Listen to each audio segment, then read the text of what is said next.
I would change... Partner? Partner, yeah. You do that in the actual combat okay. prep menu. Maybe I also should have raised the stars a little bit. Oh boy. So yeah, he died at the tender age of 47. Yeah, it's fucked. Oh god, this. Okay, on the one hand, Chen is single-handedly one of the cutest grills that we do actually introduce in Gundam. Like, here you go. Also, seriously, VHS, there's some serious cutoff here, my god. Yeah. This is literally a 4x3 image punched in so the borders are covered, but you have so much cutoff on the aspects of it. It's great. It's also like it's ghosting or screen burn or something. Like, look at her hair. Yeah, it's really bizarre. And this doesn't look anywhere near as bad. This what the is fuck? really clean. Again, what the fuck? 1990 animation. This is fucking gorgeous. My god. I'm not gonna say that's Blu-ray. That looks like DVD, but still. Yeah, it's really sharp face. It looks great here. Anyway, so yeah, after that little scare... This game is a creature of chaos. Char is now the leader of Neo Zeon because he adopted the mantle after his father, Zeon Daikun.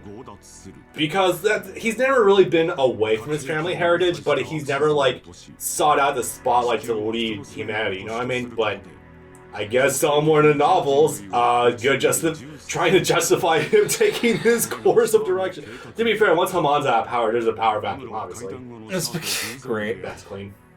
It's because he's a coward. That was the entire thing with Zeta Gundam, was that he was a coward that had to be coerced at fist point into admitting who he was and using his identity to try to push towards a peaceful solution. Because the AU wasn't really getting nowhere with before that. It's also because he's a bit of a celebrity.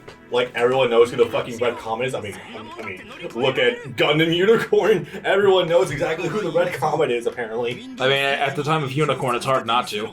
After the man does drop Axis. I mean, who doesn't know Char, really? Because remember, the thing is, Unicorn takes place only 3 years afterwards. Yeah, but even in Unicorn, they're referencing how, isn't that the same Char Aznable that took down, like, multiple ships by himself in a Red Zaku? Yeah, you're talking about that over the colony drop. Okay. And the time he joined Earth after being a part of Zeon.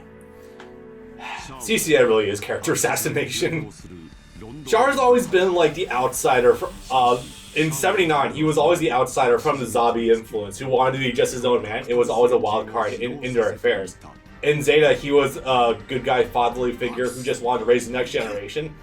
And now all of a sudden here we go against the grain of both of those, because not only is he essentially Giran, but not as much of an asshole. Did Char hit his midlife crisis in his 30s? You know, it's funny. Because he is technically in his 30s here, but like he's like 33 or 36 or something. The art style and how he acts always makes it feel like he's in like his late 40s. I'm not even kidding. In this movie, like, yeah. Kind of with Amuro as well. Like, obviously, like... No, Amuro still looks 25. Astanage is a good boy. Amuro looks perpetually 25 no matter what. Char looks like he's 45. Yeah, it's really the slick back hair. I think the bags under his eyes that sell his age, really. That's why it's so nice when in the Robot Wars games where you can have Camille interact with CCA Char, he always tells him, "You look ridiculous with your hair like that." Good stuff. Right. Fuck, I didn't even get to use beams. Oh yeah, you did. The level was literally over that fast. Actually, no, hold on. What are you doing? I'm gonna go back and raise the difficulty. Select stage. Otherwise, we will be here for a grand total of like 5 minutes. Yep. 26 stars. Okay. I gotta skip all that again, whatever. Whoop. I thought you were going to change your suit or something. No, I want to raise the difficulty. And now you can change your partner or whatever. Yeah. I really do gotta eventually get on the idea of making like a separate guide for this game of how to raise like levels for characters and stuff like that. Oh, you know what? Okay, this is the funny thing. Bright usually comes with different assists about him. Like, if you choose him as your assist back in original, he'll drop just a missile barrage. However, if you choose him in the Raw Kylum, he will drop like a single like bomb on the enemies below you. Let me showcase that actually. He drops Fat Man. Essentially. Oh yeah, I don't think we've ever shown this. I'll show it later. Okay. That's more for a guide. We could be here for like 10 minutes discussing. You get points with your character depending on who you shoot down your level. That you can raise individual skills and you can do stuff with them. I don't think you can really equip each one. I think they're actually like a preset thing. Anyway, starting. In story, they're preset. In any of the free modes, you can do whatever. Yeah. That's funny to look at. Okay, let me remind myself about control fast. Oh, we're starting with Quest, okay. And she is the worst. She might actually be the worst thing to happen to Gundam in a long time. Or at least she's fucking at the time. At the time, yes. Actually, there's a good case to be made of that. Oh, God. I want to fuck Hathaway, then I want to fuck Amuro, then I want to fuck Char, then I want to fuck Amuro again, then I'm back to wanting to fuck Char. So Quest is literally our narrative character introduced to the movie because we have viewpoint character. Because we have our viewpoint character because traditional movie making structure dictates that we have to have a viewpoint character instead of just keeping it focused on other characters for the sake of my narrative. First of all, you don't have to do that. It doesn't always work out. Look at Godzilla. Second of all, Quest is terrible. Do not say the word narrative to me in the context of Gundam. Oh, we'll get to that. No, we won't. No, we won't. Okay. Anyway. So Quest is the worst. She literally starts off... So it's made to be implied that she's like a really strong new type. She starts off with literally wanting to fuck Amuro from just glancing at him on the rock island, I'm pretty sure.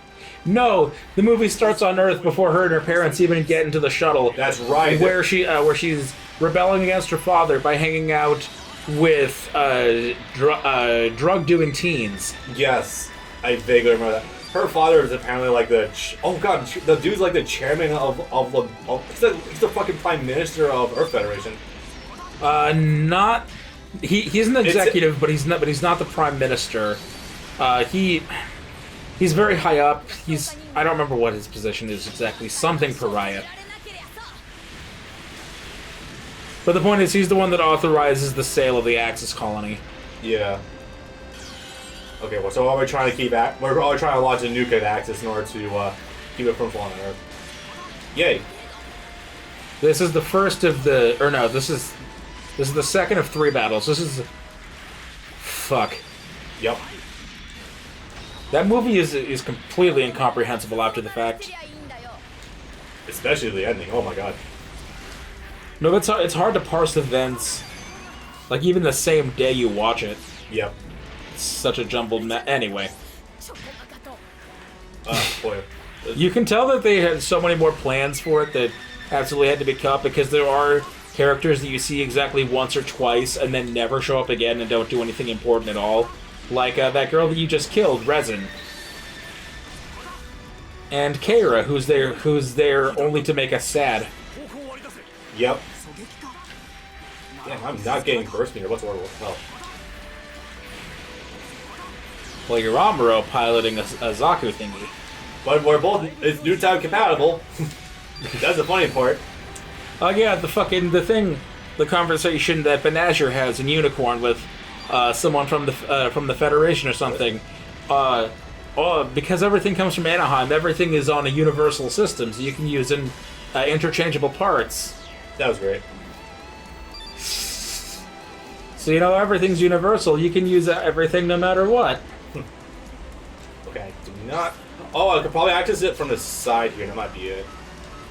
But if everything's interchangeable, then why can't we have that be the same way with people? Why can't we have people work together and talk to each other? That was an exact conversation that fucking Banana had. I love it.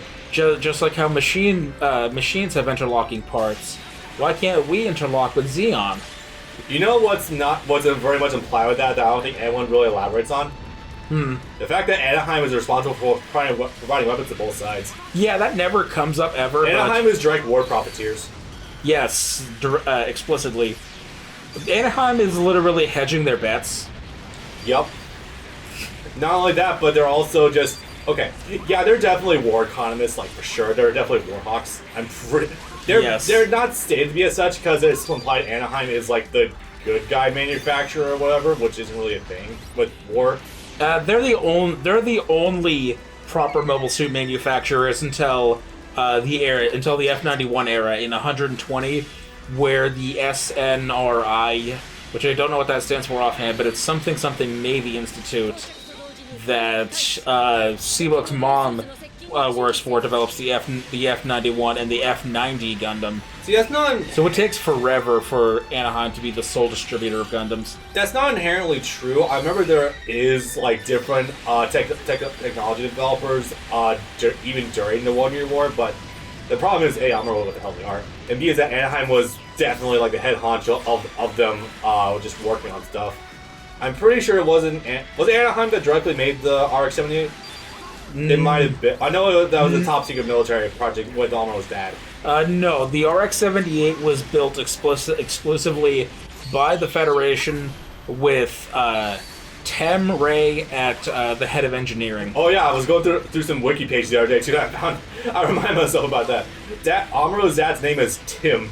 Tem with an E. It was listed on the wiki as Tim.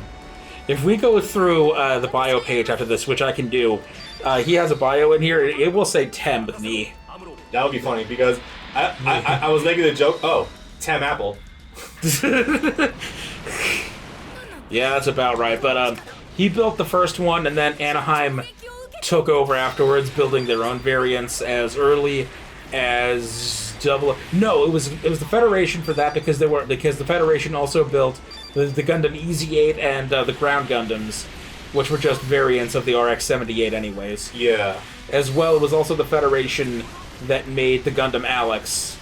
Anaheim didn't step in until 0083 with the GPO-1, GPO-2, and GPO-3 because Nina worked directly for Anaheim.